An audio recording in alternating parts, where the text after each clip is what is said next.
Tribuners di Desa Paras, Kecamatan Cepogo, Kabupaten Boyolali terdapat jejak Raja Keraton Solo, yakni Pesanggerahan Pracimoharjo Tribuners.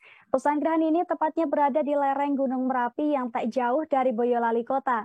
Pasalnya, pesanggerahan ini dulunya digunakan raja untuk beristirahat saat melakukan perjalanan ke wilayah barat.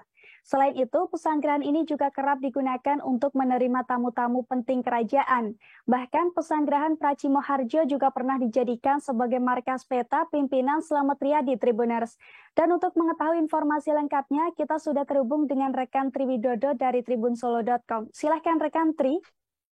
Ya, Ariska dan Tribuners, dapat saya sampaikan dari Boyolali bahwasanya di tempatnya di Desa Paras, Kecamatan Cepogo, ada salah satu peninggalan bersejarah, yaitu peninggalan dari Keraton Kasunanan Surakarta yang berupa Pasanggerahan Pracimoharjo. Pasanggerahan Pracimoharjo ini menurut literasi sejarah maupun dari sejarawan dibangun pada era Pakubuwono ke-6. Saat itu Pakubuwono ke-6 melihat area di sekitar lereng Gunung Merapi ini cukup sejuk untuk dijadikan tempat untuk beristirahat.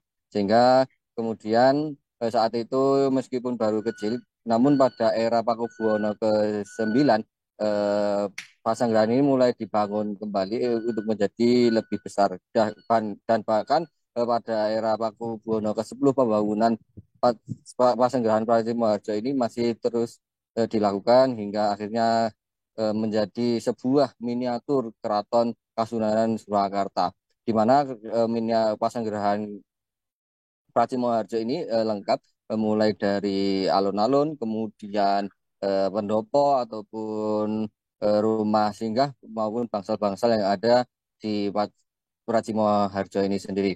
Lokasinya Pasanggerahan ini letaknya di lereng Gunung Merapi, tepatnya di Desa Paras. Kalau dari Boyolali Kota, Tribuners bisa mengambil jalur menuju Selo. Sesampainya di pertigaan Desa Paras, bisa mengambil jalur ke kiri menuju arah ke jalan Kecamatan Musuk. Tidak jauh dari jalan utama Solo Selo Borobudur ini, Tribuners bisa melihat kemegahan dari Pasanggerahan Pracimoharjo ini, di mana pada ujung atau pintu utara yang berbatasan langsung dengan jalan raya ini terdapat sebuah gapura besar dan megah yang melambangkan kebesaran pada waktu itu. Di Pasanggerahan Pracimoharjo ini selain digunakan raja sebagai tempat untuk menerima tamu, menurut pegiat sejarah Boyolali, R. Surojo juga menyebut bahwa eh, Pasanggerahan ini sempat dijadikan markas peta saat melawan penjajah. Namun kemudian pada tahun 1949 karena Belanda kembali datang ke Indonesia, Jenderal Slamet Riyadi kemudian membumi hanguskan Pasanggerahan ini, sehingga sebagian besar bangunan dari Pasanggerahan ini sudah rata dengan tanah.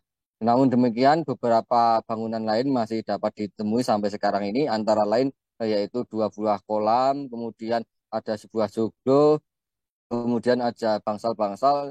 Selain itu juga ada bangunan yang berarsitektur di Belanda, di mana bangunan ini dulunya juga bangunan yang tanah yang disewa untuk dibangun oleh pejabat dari Belanda sebagai tempat singgah saat melakukan pengecekan kebun yang ada di lereng Merapi, di mana saat itu kawasan lereng Merapi dan Merbabu bisa dikatakan juga sebagai penopang ataupun sentra dari pertanian, eh, baik itu kopi maupun palawija dan hasil-hasil bumi lainnya yang banyak membentang dari ujung barat sampai ujung timur di lereng Merapi ini, Ariska. Terima kasih.